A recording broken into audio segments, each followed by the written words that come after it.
Lektion 1. Dekordilemma. Hey Anna, hast du irgendwelche günstigen Optionen für Vorhänge und Leuchten gefunden, die wir brauchen? Darauf kannst du wetten, John.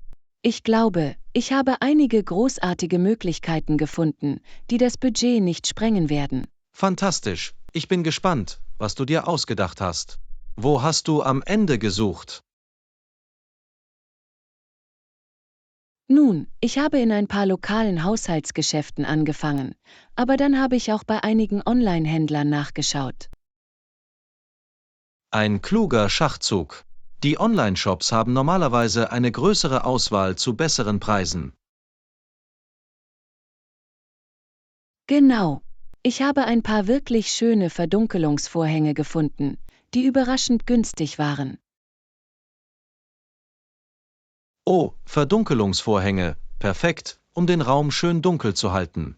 Was ist mit den Leuchten? Für die Leuchten habe ich einige elegante, moderne Pendelleuchten gefunden, die im Esszimmer großartig aussehen würden. Toll, das wird wirklich den ganzen Raum zusammenbinden. Hast du es geschafft, das Budget einzuhalten? Hab ich. Die Vorhänge waren super erschwinglich und die Pendelleuchten waren ein Schnäppchen. Hervorragend, ich bin so erleichtert, dass wir nichts ausgeben müssen. Dekorieren kann so teuer werden. Ich weiß, erzähl mir davon. Aber ich denke, wir haben das perfekte Gleichgewicht zwischen Qualität und Kosten gefunden. Stimmt, das wird so gut aussehen. Ich kann es kaum erwarten, alles einzurichten. Ich auch nicht. Ich stelle mir schon vor, wie gemütlich und einladend sich der Raum anfühlen wird. Absolut, es wird eine totale Transformation sein. Gute Arbeit, mein Innenarchitekturpartner. Oh, danke. Ich freue mich einfach, dass wir so großartige Optionen finden konnten, ohne das Budget zu sprengen. Ohne dich hätte ich es nicht geschafft. Lass uns jetzt einkaufen gehen und diesen Ort fabelhaft aussehen lassen. Lektion 2. Nährende Konversation. Guten Morgen, Anna. Ich habe über einige interessante Pflanzen gelesen, die bei der Lebensmittelkonservierung helfen könnten. Oh wirklich? Was hast du rausgefunden? Ich bin immer bestrebt, etwas über nachhaltige Landwirtschaft zu lernen. Nun, wussten Sie, dass Erdnüsse und Süßkartoffeln eigentlich sehr vielseitig sind, wenn es um die Konservierung von Lebensmitteln geht? Faszinierend. Ich hatte keine Ahnung. Was macht diese Pflanzen so gut für die Lebensmittelkonservierung? Erdnüsse sind reich an gesunden Fetten, die als natürliche Konservierungsstoffe wirken, und Süßkartoffeln sind voller Antioxidantien. Wow, das ist so clever. Ich kann mir vorstellen, dass diese Nährstoffe dazu beitragen würden, Lebensmittel länger frisch zu halten. Genau. Außerdem sind sie beide relativ einfach anzubauen und zu lagern, was ein großes Plus ist. Auf jeden Fall ist diese Zugänglichkeit der Schlüssel, um die Konservierung von Lebensmitteln praktikabler zu machen. Absolut. Haben Sie schon einmal versucht, Erdnüsse oder Süßkartoffeln selbst anzubauen? Nein, aber ich würde es gerne ausprobieren. Es scheint eine großartige Möglichkeit zu sein, eine zuverlässige, konservierte Nahrungsquelle zu haben. Ich denke, du solltest es versuchen. Ich wette, du hättest ein echtes Händchen dafür. Nun, mit deiner Ermutigung muss ich mich vielleicht daran versuchen. Wo fängt man am besten an? Ich kann Ihnen einige Ressourcen zum Anpflanzen und Pflegen dieser Pflanzen schicken. Es ist wirklich nicht zu kompliziert. Das wäre unglaublich. Danke. Ich freue mich darauf, einzutauchen und mehr zu erfahren. Wunderbar. Ich freue mich, dass ich Ihr Interesse an diesen super nährstoffreichen und konservierungsmittelfreundlichen Pflanzen wecken konnte. Ich auch. Das ist genau die Art von Informationen, über die ich gerne lerne. Danke, dass du dein Wissen geteilt hast. Jederzeit. Ich kann es kaum erwarten zu hören, wie deine Bemühungen um Erdnüsse und Süßkartoffeln laufen. Lektion 3. Eine Geschichte zweier Städte. Wo, Anna, warst du schon einmal in New York City? Ich habe gehört, es ist ziemlich beeindruckend. Eigentlich lebe ich viel lieber in Chicago. Diese Stadt hat einfach etwas Besonderes an sich, weißt du? Oh wirklich? Was gefällt dir an Chicago so sehr? Ich bin gespannt auf deine Meinung.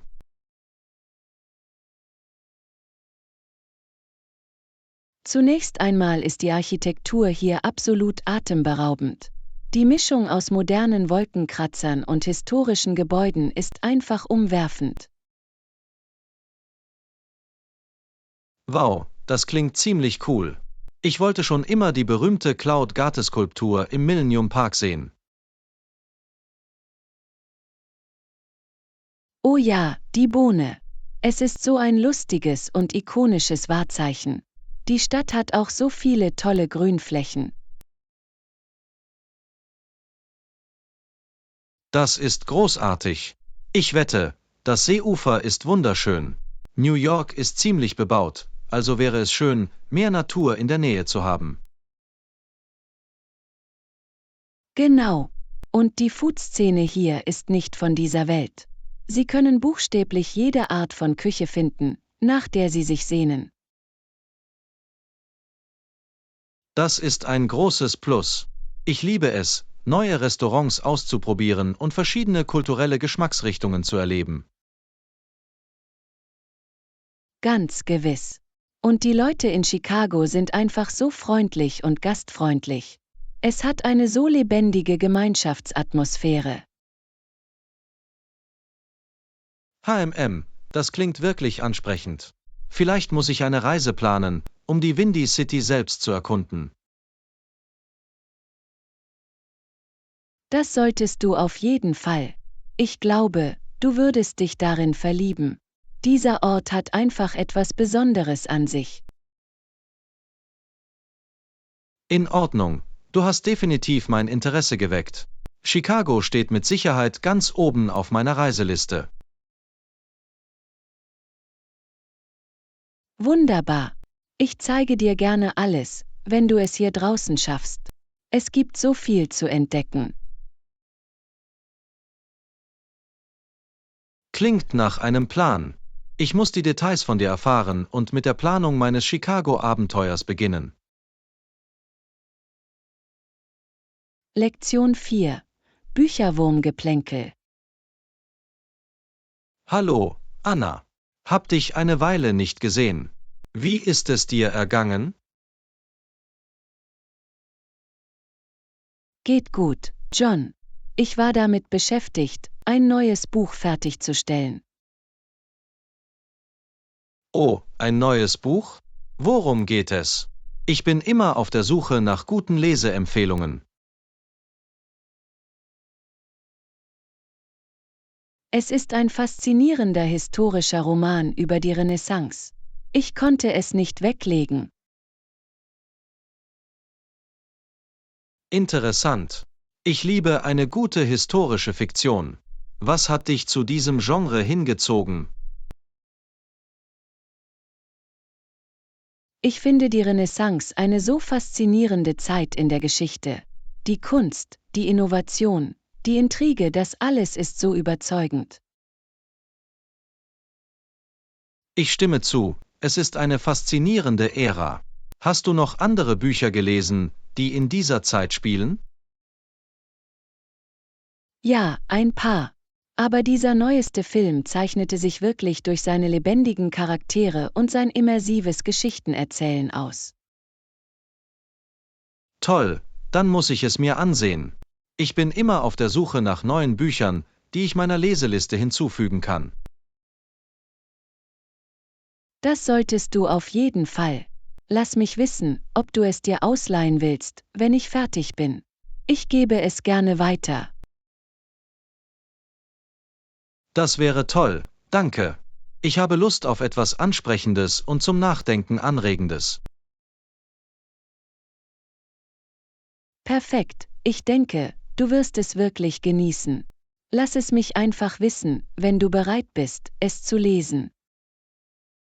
Das werde ich tun. Ich weiß es zu schätzen, dass du an mich denkst. Es ist zu lange her, dass wir uns das letzte Mal über Bücher unterhalten haben. Einverstanden. Wir müssen uns bald Zeit für weitere literarische Diskussionen nehmen. Absolut. Ich vermisse unsere kleinen Buchclub-Treffen. Das sollten wir wiederbeleben. Ja, machen wir es. Es wird toll sein, wieder in diese Routine zurückzukehren. Klingt nach einem Plan. Ich kann es kaum erwarten. Lektion 5. Einkaufsbummel. Hallo, Anna. Ich mache gleich einen Einkaufsbummel. Willst du mitmachen? Unbedingt. Ich könnte selbst eine kleine Einkaufstherapie gebrauchen. Was steht auf der Tagesordnung? Nun, ich muss mich mit dem Nötigsten eindecken. Du weißt schon, die üblichen Haushaltsgegenstände und so. Hört sich gut an. Ich bin auch auf der Suche nach ein paar neuen Outfits. Es wird Spaß machen, zusammenzustöbern. Definitiv. Ich freue mich immer, dich bei mir zu haben. Du hast so einen tollen Stil.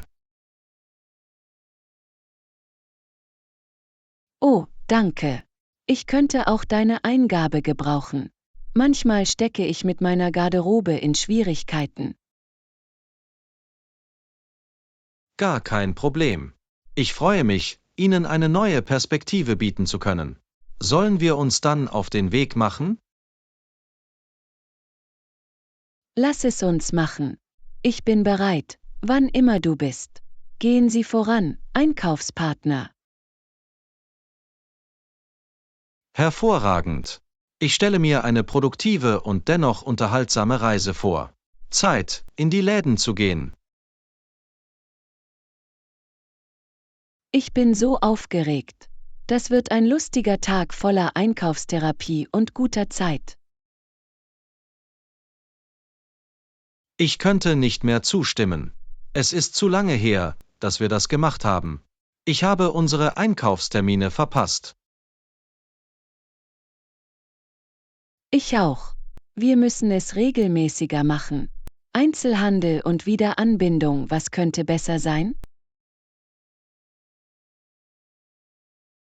Exakt. Die perfekte Kombination.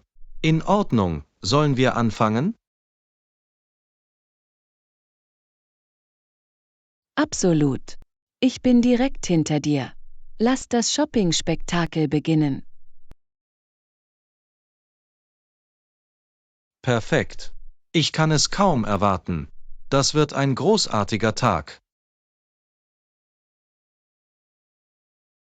Lektion 6. Neue Hobbys entdecken. Guten Morgen, Anna. Ich habe gehört, dass du in letzter Zeit ein neues Hobby aufgenommen hast. Erzähl mir mehr darüber. Es ist so aufregend, John. Ich habe angefangen zu stricken und ich liebe es. Stricken, hm? Das ist ein ziemlich einzigartiges Hobby. Warum hast du dich entschieden, das abzuholen? Nun, meine gewohnte Routine langweilte mich ein bisschen, also wollte ich etwas Neues ausprobieren. Das ist großartig. Es ist immer gut, Dinge auf den Kopf zu stellen und neue Interessen zu finden. Genau. Und das Beste daran ist, dass Stricken eine so entspannende und lohnende Aktivität ist. Das kann ich mir vorstellen. Es hat etwas Therapeutisches, so mit den Händen zu arbeiten. Auf jeden Fall. Ich finde es so eine schöne Art, nach einem langen Tag zu entspannen. Das ist großartig. Ich freue mich, dass du etwas gefunden hast, das für dich funktioniert. Ich auch. Und das Beste daran ist, dass jeder stricken lernen kann. Es ist so ein zugängliches Hobby. Das ist echt cool. Vielleicht muss ich es irgendwann selbst ausprobieren. Das solltest du auf jeden Fall. Ich würde mich freuen, dir die Grundlagen beizubringen. Es ist einfacher, als es aussieht. Vielleicht nehme ich das einfach mit dir auf. Ein neues Hobby könnte genau das sein, was ich brauche. Wunderbar. Ich denke, du würdest es wirklich genießen. Wir können es zu einer kleinen Bindungsaktivität machen. Klingt nach einem Plan. Ich freue mich darauf. Stricken mit meiner guten Freundin Anna. Ich auch. Das wird so viel Spaß machen. Ich kann es kaum erwarten, dass du anfängst. In Ordnung, machen wir's. Zeit, sich auf ein neues Hobbyabenteuer einzulassen. Lektion 7. Einen Urlaub planen. Hey Anna, ich versuche einen Urlaub zu planen und könnte deine Eingabe gebrauchen.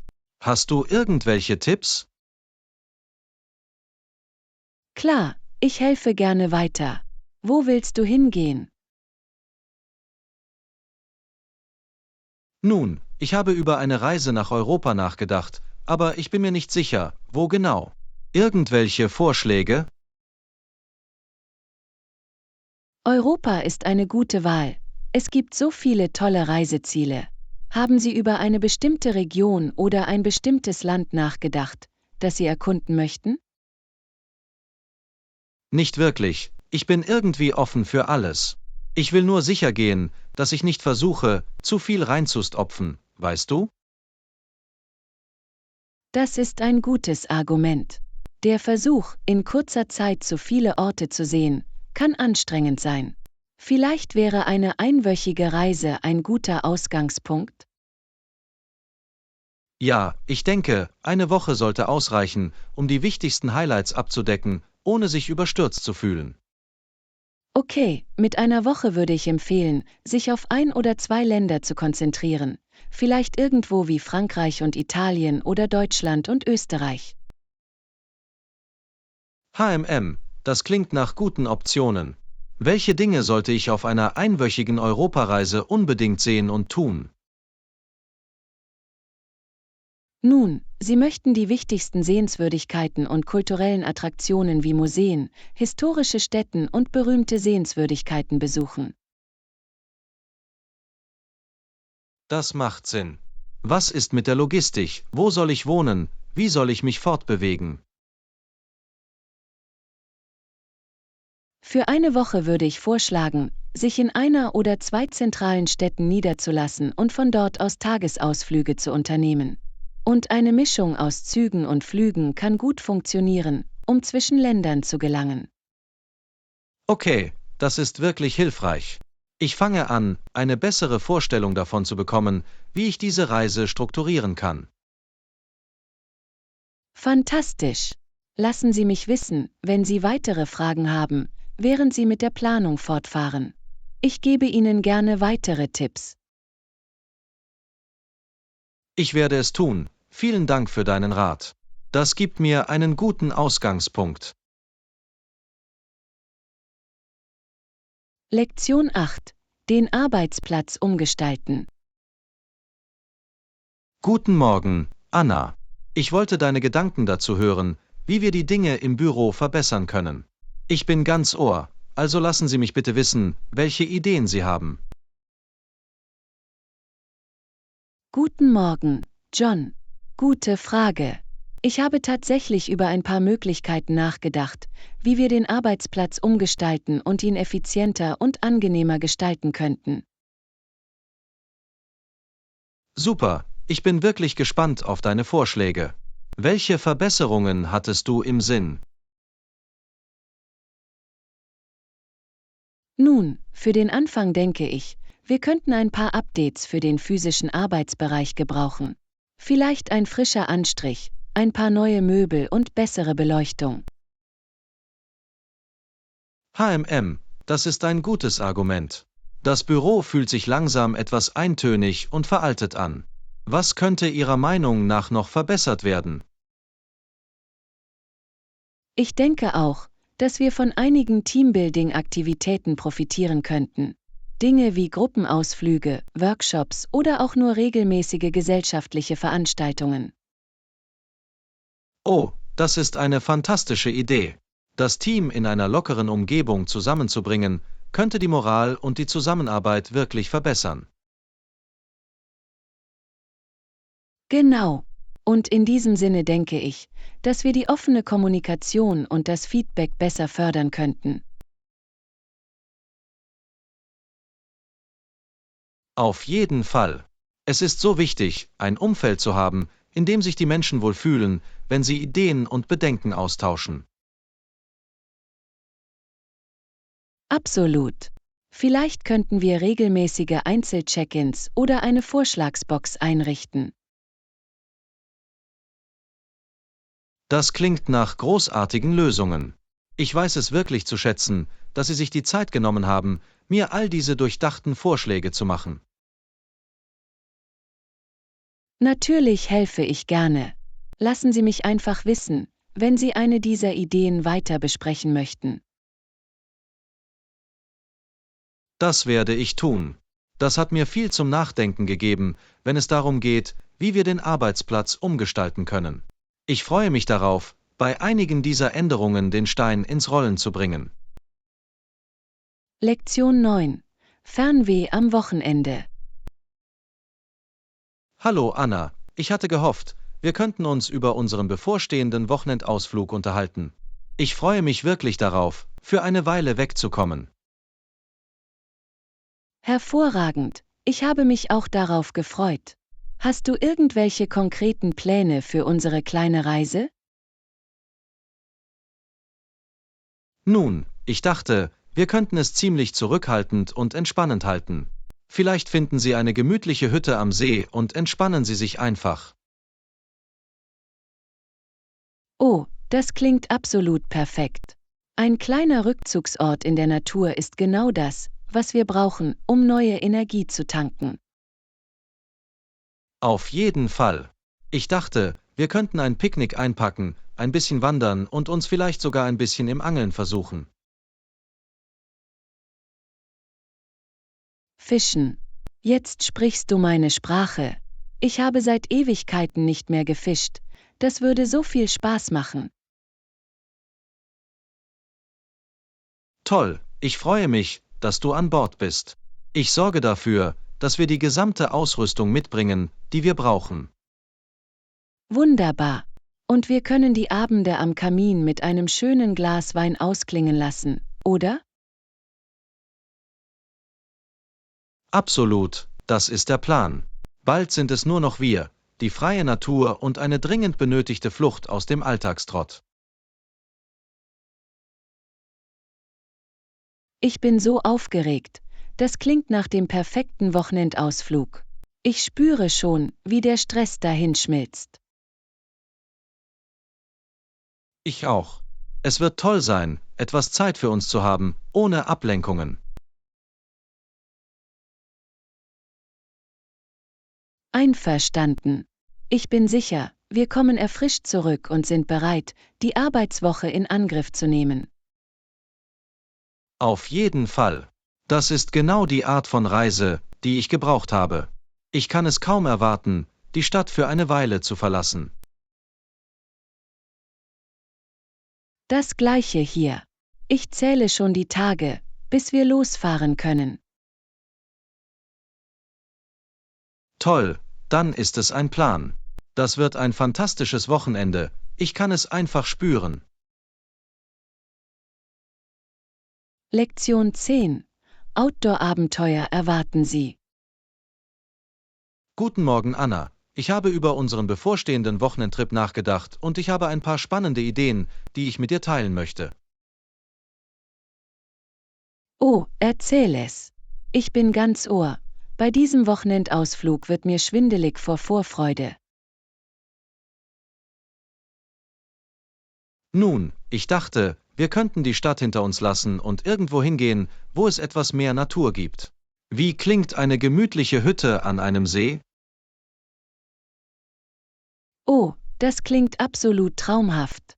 Ich liebe die Idee, der Hektik zu entfliehen und einen ruhigen Rückzugsort zu genießen. Genau. Und wir können einen Picknickkorb packen, ein bisschen wandern, uns vielleicht sogar ein bisschen im Angeln versuchen. Fischen.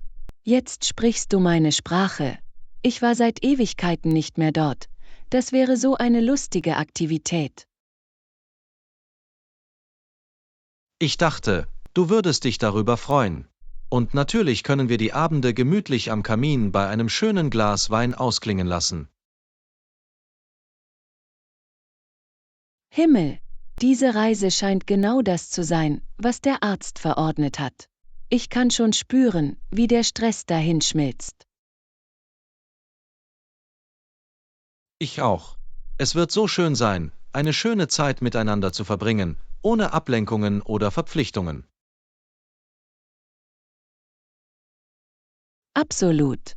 Das wird der perfekte kleine Wochenendausflug. Ich zähle schon die Tage.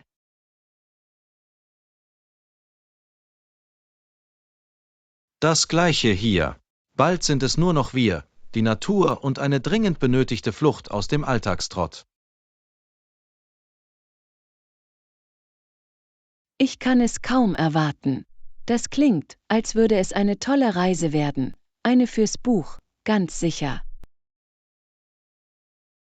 Auf jeden Fall. Ich habe das Gefühl, dass wir erfrischt und gestärkt zurückkommen werden. Vollkommen. Das ist genau die Art von Abenteuer, nach der ich mich sehne. Ich freue mich so, John. Toll, ich freue mich, dass du genauso begeistert bist wie ich. Das wird ein unvergessliches Wochenende, ich weiß es einfach. Lektion 11. Eine faire Aufteilung aushandeln. In Ordnung, Anna, lass uns über dieses Geschäft sprechen. Ich habe die Zahlen überprüft und habe einen Vorschlag für Sie. Okay, ich höre zu. Was hast du im Sinn, John? Nun, ich hatte gehofft, wir könnten eine 60 bis 40 Aufteilung zu Ihren Gunsten machen.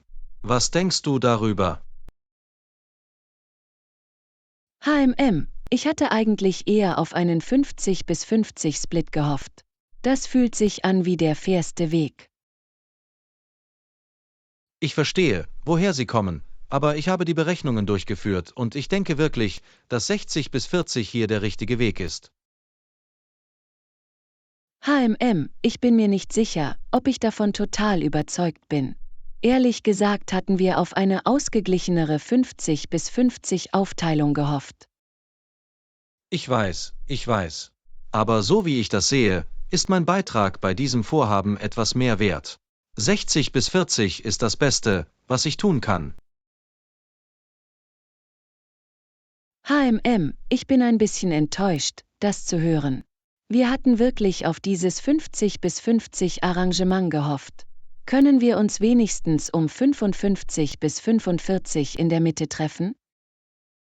In Ordnung, in Ordnung. Du bist ein hartes Geschäft, Anna. Aber okay, ich kann mit einer 55 bis 45 Aufteilung leben, wenn es das ist, was nötig ist, um diesen Deal zustande zu bringen. Wunderbar. Ich freue mich, dass wir einen Kompromiss finden konnten, der für uns beide funktioniert. 55 bis 45 ist es dann. Hört sich gut an. Ich freue mich, dass wir eine Einigung erzielen konnten, mit der wir beide zufrieden sind. Ich auch. Es ist wichtig, dass wir beide mit den Bedingungen zufrieden sind, sonst funktioniert diese Partnerschaft nicht. Absolut. Diese Aufteilung zwischen 55 und 45 ist fair und ich denke, sie bereitet uns darauf vor, in Zukunft erfolgreich zu sein. Auf jeden Fall. Ich freue mich darauf, dieses Unternehmen auf die Beine zu stellen. Danke, dass du so vernünftig bist, John.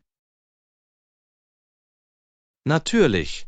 Kommunikation und Kompromisse sind entscheidend. Ich freue mich, dass wir diesen idealen Ort gefunden haben. Absolut. Das wird eine großartige Partnerschaft.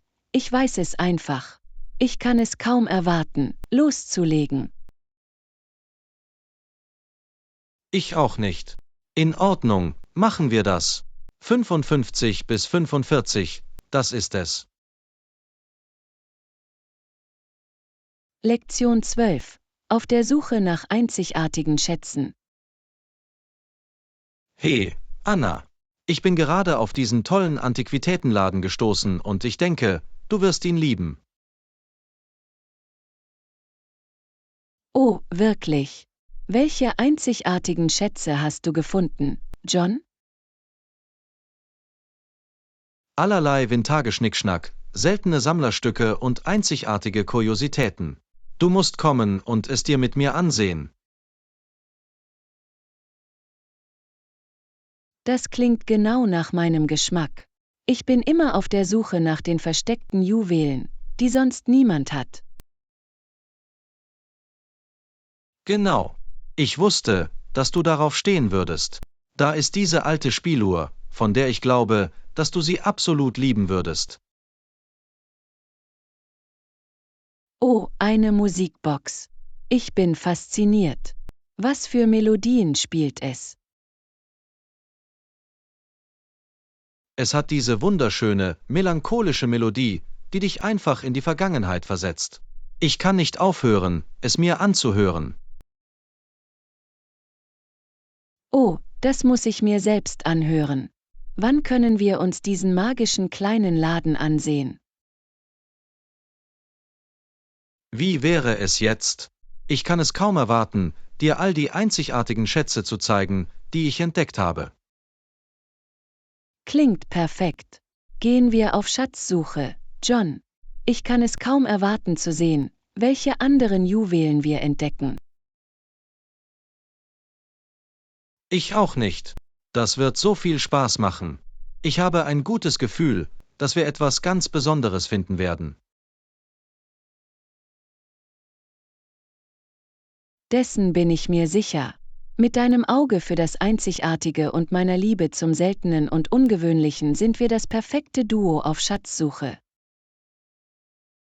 Unbedingt. In Ordnung, lass uns gehen. Abenteuer erwarten dich, mein Freund. Geh voran, John. Ich bin direkt hinter dir, bereit, einige einzigartige Schätze zu entdecken. Das wird episch. Ich kann jetzt schon sagen, dass dies ein Abenteuer wird, das wir nie vergessen werden. Lektion 13. Vips entdecken. Psst, Anna, komm und sieh dir das an. Ich glaube, ich habe gerade einen VIP vorbeikommen sehen. Oh, wirklich? Wer ist es? Ich liebe eine gute Sichtung von Prominenten. Ich bin mir nicht sicher, aber sie sehen ziemlich wichtig aus. Sie strahlen Autorität und Selbstvertrauen aus. Interessant. Warum glaubst du, dass sie ein VIP sind? Ich bin gespannt auf ihre Beobachtungen. Nun, zum einen tragen sie tadellos einen maßgeschneiderten Anzug und sind von einem kleinen Gefolge umgeben. Ah, ich verstehe. Das Gefolge ist ein Zeichen dafür, dass es sich wahrscheinlich um eine bedeutende Person handelt. Genau. Und die Art und Weise, wie sie gehen, mit Absicht und Absicht, das schreit einfach nach wichtiger Person. Haha, du hast recht, John. Die Körpersprache und die ganze Aura um sie herum sind sehr VIP-artig. Ja, ich frage mich, wer sie sein könnten. Vielleicht irgendein hochrangiger Manager oder Politiker. Oh, die Handlung verdichtet sich. Mal sehen, ob wir ihre Identität herausfinden können, ohne zu offensichtlich zu werden. Gute Idee. Ich bin gespannt, ob wir dieses kleine Rätsel lösen können. In Ordnung, setzen wir unsere Spürmützen auf und sehen, was wir über diesen schwer fassbaren VIP herausfinden können. Ich bin dabei. Das ist wie ein echtes Spiel, bei dem man Prominente beobachtet. Das liebe ich. Ich auch. Okay, lassen Sie uns sie im Auge behalten und sehen, ob wir weitere Hinweise finden können. Du hast es. Das wird so viel Spaß machen. Das kann ich schon sagen.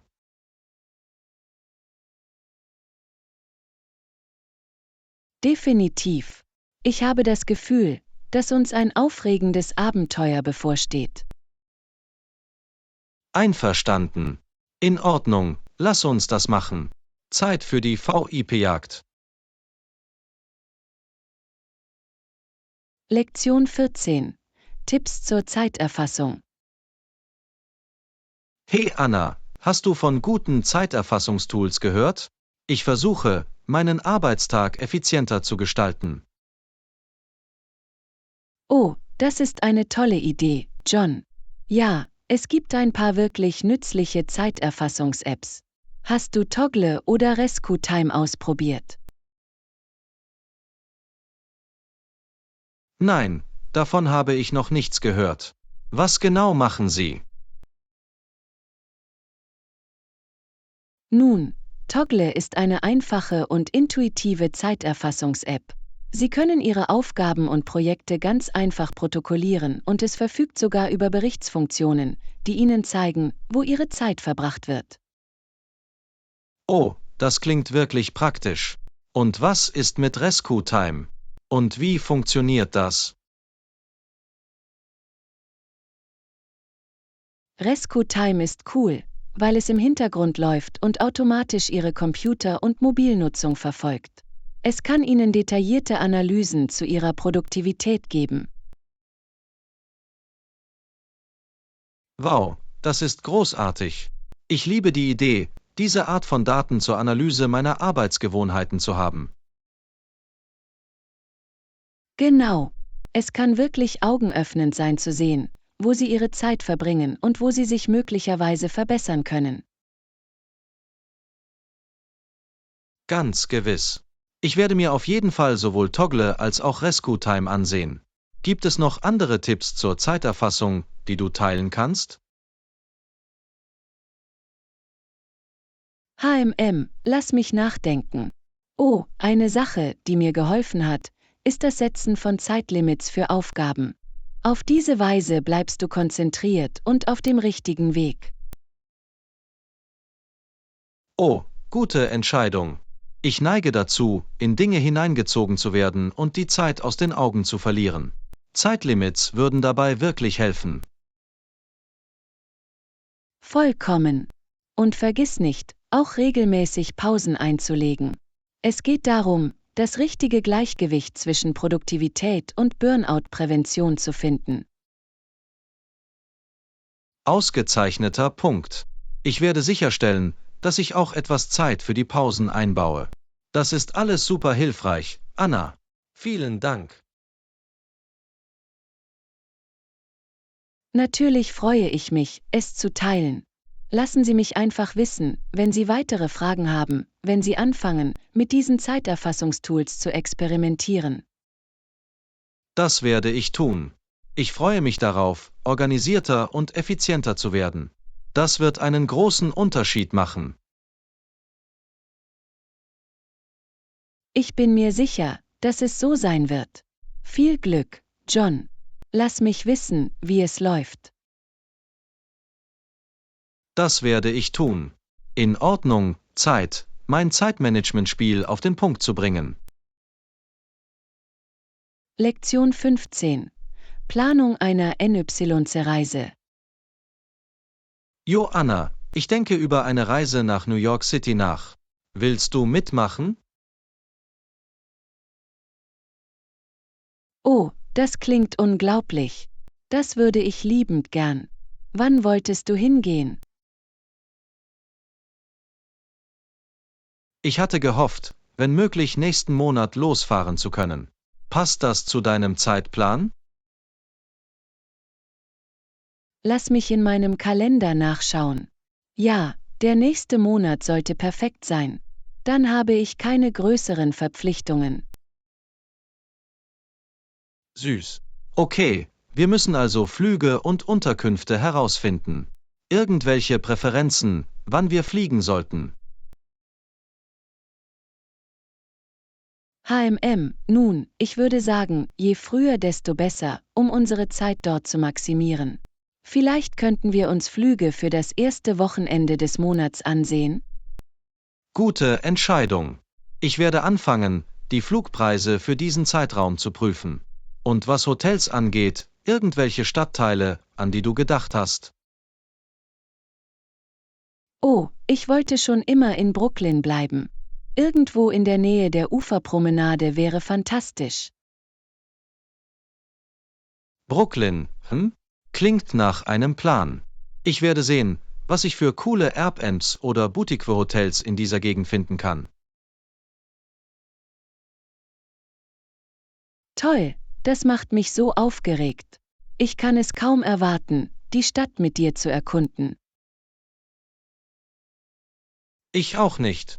Ich denke, wir sollten eine Liste mit allen Sehenswürdigkeiten und Restaurants erstellen, die wir besuchen möchten.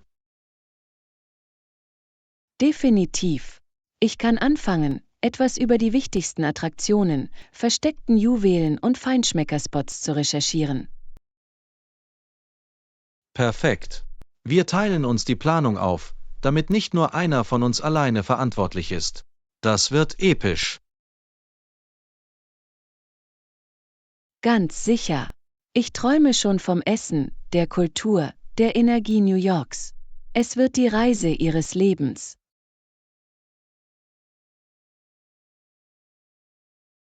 Vollkommen. In Ordnung, machen wir uns an die Arbeit, dieses Ding zu buchen. Ich werde Sie über die Flug- und Hoteloptionen auf dem Laufenden halten. Hört sich gut an. Ich bin so aufgepumpt. Das wird unglaublich, John. Das kann ich kaum erwarten. Das gleiche hier. Okay, es ist an der Zeit, diesen Traum von NYC Wirklichkeit werden zu lassen. Lektion 16. Diskussion von Durchsuchungsbefehlen. Joanna, wusstest du, dass die Polizei eine Sondergenehmigung, einen sogenannten Durchsuchungsbefehl, benötigt, um dein Haus zu durchsuchen? Wirklich? Das war mir nicht bewusst. Was genau ist ein Durchsuchungsbefehl und warum ist er erforderlich? Ein Durchsuchungsbefehl ist ein von einem Richter ausgestelltes Rechtsdokument, das die Strafverfolgungsbehörden ermächtigt, eine Durchsuchung eines bestimmten Ortes durchzuführen. Ah, ich verstehe. Es geht also darum, Menschen davor zu schützen, dass ihre Häuser oder ihr Eigentum ohne triftigen Grund durchsucht werden. Genau. Die 4. Änderung der US-Verfassung gibt den Menschen das Recht, vor unangemessenen Durchsuchungen und Beschlagnahmungen geschützt zu sein. Das macht Sinn. Mit einem Durchsuchungsbefehl kann die Polizei also legal eine Durchsuchung durchführen, wenn sie einen wahrscheinlichen Grund hat. Genau. Sie müssen einem Richter nachweisen, dass es genügend Beweise für die Annahme gibt, dass ein Verbrechen begangen wurde und dass Beweise an diesem Ort gefunden werden können. Wow, ich wusste nicht, dass es im Zusammenhang mit polizeilichen Durchsuchungen so viele rechtliche Schutzmaßnahmen gibt. Das ist wirklich gut zu wissen. Ganz gewiss. Die Anforderung eines Durchsuchungsbefehls ist ein wichtiger Schutz vor Machtmissbrauch durch Strafverfolgungsbehörden. Absolut. Es stellt sicher, dass die Privatsphäre und die Eigentumsrechte der Menschen respektiert werden und ermöglicht es der Polizei dennoch, Verbrechen zu untersuchen. Ja, es ist ein sorgfältiges Gleichgewicht gefunden. Das System mag seine Schwächen haben, aber die Regel des Durchsuchungsbefehls ist ein wichtiger Bestandteil unserer bürgerlichen Freiheiten. Ich stimme zu. Es ist beruhigend zu wissen, dass unsere verfassungsmäßigen Rechte einen solchen Schutz vor willkürlichen Durchsuchungen beinhalten. Auf jeden Fall. Es ist ein gutes Beispiel dafür, wie das Gesetz versucht, einen vernünftigen Mittelweg zwischen öffentlicher Sicherheit und individuellen Freiheiten zu finden. Faszinierendes Zeug. Ich freue mich, dass wir den Zweck und die Bedeutung von Durchsuchungsbefehlen besprechen konnten. Wirklich aufschlussreich. Ich auch. Es ist immer gut, mehr über unser Rechtssystem und die Gründe für wichtige Verfahren wie dieses zu erfahren. Vollkommen. Danke, dass du dir die Zeit genommen hast, alles so klar zu erklären, John. Ich fühle mich jetzt viel besser informiert. Ich mache es gerne. Diskussionen wie diese sind für uns beide eine großartige Möglichkeit, unser Verständnis zu stärken. Lektion 17. Diskussion eines aufschlussreichen Ereignisses. Joanna, hast du die Veranstaltung gesehen, auf der wir beide vorhin waren? Ich fand es ziemlich informativ. Unbedingt. Die Veranstaltung hat mir bisher sehr gut gefallen. Was fanden Sie daran am aufschlussreichsten? Nun, ich fand die Podiumsdiskussion über neue Technologien besonders faszinierend. Oh ja, dieser Teil war super interessant. Die Experten hatten so großartige Erkenntnisse zu teilen. Auf jeden Fall. Ich fand es toll, wie sie einige komplexe Themen auf verständliche Weise aufschlüsseln konnten. Ich auch. Es hat mir wirklich die Augen für einige der aufregenden Möglichkeiten sowie für potenzielle Herausforderungen geöffnet. Ganz gewiss. Sie haben hervorragende Arbeit geleistet und sowohl die Vorteile als auch die ethischen Überlegungen hervorgehoben. Absolut. Es ist wichtig, neue Technologien aus allen Blickwinkeln zu betrachten, nicht nur von den positiven Seiten. Exakt. Ich freue mich, dass Sie sich auch mit einigen der kniffligen gesellschaftlichen Implikationen befasst haben. Einverstanden. Das hat es zu einer so bereichernden Veranstaltung gemacht. Der ausgewogene, durchdachte Ansatz. Vollkommen. Ich habe auch die Netzwerksitzungen genossen. Ich habe viele interessante Leute kennengelernt. Das Gleiche hier. Es ist immer toll, mit anderen in Kontakt zu treten, die ähnliche Interessen und Leidenschaften teilen. Auf jeden Fall. Gespräche wie diese können zu allen möglichen lohnenden Kollaborationen führen. Absolut.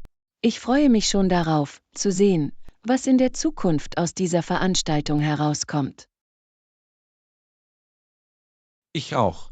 Die Organisatoren haben wirklich ein fesselndes und wirkungsvolles Programm zusammengestellt. Das haben Sie auf jeden Fall getan. Ich freue mich, dass wir beide so viel Wert aus der Teilnahme hatten. Das Gleiche hier. Veranstaltungen wie diese sind eine großartige Möglichkeit, unseren Horizont zu erweitern. Ich könnte nicht mehr zustimmen. Ich freue mich sehr, dass wir die Gelegenheit hatten, ein Teil davon zu sein. Ganz gewiss. Freut mich, dass wir unsere wichtigsten Erkenntnisse aus der Veranstaltung besprechen konnten. Lektion 18. Hilfe anbieten. Sag Anna, du schienst vorhin etwas gestresst zu sein. Alles in Ordnung? Oh, hallo John. Um ehrlich zu sein, fühlte ich mich ein bisschen überfordert von diesem Projekt. Ich verstehe. Nun, wenn Sie weitere Hilfe benötigen, zögern Sie nicht zu fragen. Ich helfe Ihnen gerne mit.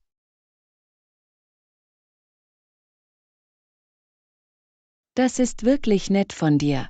Ich könnte definitiv Hilfe bei der Ideenfindung gebrauchen. Gar kein Problem. Warum trinken wir nicht einen Kaffee und planen gemeinsam die nächsten Schritte? Das klingt perfekt. Ich würde mich sehr über die Gelegenheit freuen, Ideen mit Ihnen zu teilen. Großartig. Ich weiß, dass dies ein herausforderndes Projekt sein kann, aber ich bin zuversichtlich, dass wir es angehen können. Ich auch. Ich freue mich, dass wir uns aufeinander stützen und das gemeinsam durcharbeiten können. Absolut. Zwei Köpfe sind besser als einer, wie man so schön sagt. Auf jeden Fall. Mir geht es viel besser, wenn ich weiß, dass ich das nicht alleine machen muss. Nun, weißt du, ich bin immer da, wenn du zusätzliche Augen oder einen Soundboard brauchst. Das bedeutet mir viel, John. Es macht mir wirklich Spaß, mit Ihnen an solchen Dingen zu arbeiten. Ebenso. Wir bilden ein ziemlich gutes Team, wenn wir unsere Köpfe zusammenstecken. Das tun wir auf jeden Fall. Ich habe das Gefühl, dass wir uns wirklich gut ausbalancieren. Einverstanden. Lassen Sie uns jetzt eintauchen und sehen, wie wir dieses Projekt zum Erfolg führen können, oder?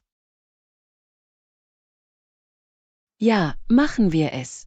Ich bin bereit, das mit Ihrer Unterstützung in Angriff zu nehmen. Hervorragend. Ich bin zuversichtlich, dass wir den Prozess genießen und etwas Großartiges abliefern werden. Lektion 19. Offen kommunizieren. Guten Morgen, Anna. Kann ich mit dir über etwas reden? Absolut. John, was beschäftigt dich? Nun, mir ist aufgefallen, dass wir in letzter Zeit ein paar kleinere Probleme in unserem Arbeitsablauf hatten. Das ist mir auch aufgefallen. Ich denke, offene Kommunikation ist der Schlüssel zur Lösung von Problemen. Stimme voll und ganz zu. Ich wollte es ansprechen, damit wir es proaktiv angehen können. Ich weiß es zu schätzen, dass du das angesprochen hast. Es zeigt, dass sie daran interessiert sind, unsere Partnerschaft zu stärken. Auf jeden Fall. Ich schätze unsere Zusammenarbeit und möchte sicherstellen, dass wir auf derselben Wellenlänge sind. Ich auch. Warum teilen Sie uns nicht Ihre Gedanken darüber mit, wo wir uns Ihrer Meinung nach verbessern können? Nun, ich habe ein paar Fälle bemerkt, in denen Anweisungen durcheinander geraten sind oder Termine nicht eingehalten wurden. Ja, ich kann mir vorstellen, dass das zu Reibungen führen könnte. Was glaubst du, können wir tun? Ich dachte, wir könnten einen strukturierteren Kommunikationsplan implementieren. Das ist eine tolle Idee. Regelmäßige Check-ins und klar definierte Verantwortlichkeiten könnten helfen. Exakt. Ich stelle Ihnen gerne einen Vorschlag zusammen, wenn Sie möchten. Bitte TUS. Ich denke, das wird wesentlich dazu beitragen, unseren Arbeitsablauf zu vereinfachen. Fantastisch. Ich bin zuversichtlich, dass wir eine Lösung finden können, die für uns beide funktioniert. Ich stimme zu. Ich freue mich, dass wir uns jetzt damit befassen, bevor es zu einem größeren Problem wird. Ich auch. Offene und ehrliche Kommunikation ist die Grundlage einer erfolgreichen Partnerschaft. Ich könnte nicht mehr zustimmen, John. Ich weiß es zu schätzen, dass Sie diesbezüglich die Initiative ergriffen haben. Natürlich.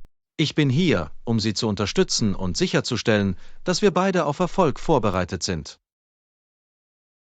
Lektion 20. Erinnerungen abrufen. Hey Anna, hast du dich jemals gefragt, wie unser Gedächtnis funktioniert? Das ist ein faszinierendes Thema, John. Ich bin immer neugierig, mehr über Gedächtnis und Kognition zu erfahren. Das Gleiche hier. Kognitionspsychologen haben viel darüber geforscht, wie wir uns an Dinge erinnern. Absolut. Soweit ich weiß, ist Erinnerung ein komplexer Prozess, an dem verschiedene Systeme beteiligt sind. Exakt. Es gibt Kurzzeitgedächtnis, Langzeitgedächtnis und alles dazwischen. Helm, und die Art und Weise, wie wir Informationen kodieren, speichern und abrufen, ist ziemlich faszinierend. Auf jeden Fall. Ich habe gelesen, dass die Art und Weise, wie wir Erinnerungen organisieren, Einfluss darauf hat, wie gut wir uns an sie erinnern. Interessant. Also spielen Dinge wie Assoziationen, Muster und Kontext eine große Rolle? Ja, unser Gehirn scheint davon zu leben, Verbindungen herzustellen und mentale Rahmenbedingungen aufzubauen. Das macht sehr viel Sinn. Kein Wunder, dass Gedächtnisgeräte und Speicherpaläste so effektiv sind. Absolut. Der Geist ist wie ein leistungsfähiger Computer, aber wir versuchen immer noch, ihn vollständig zu verstehen.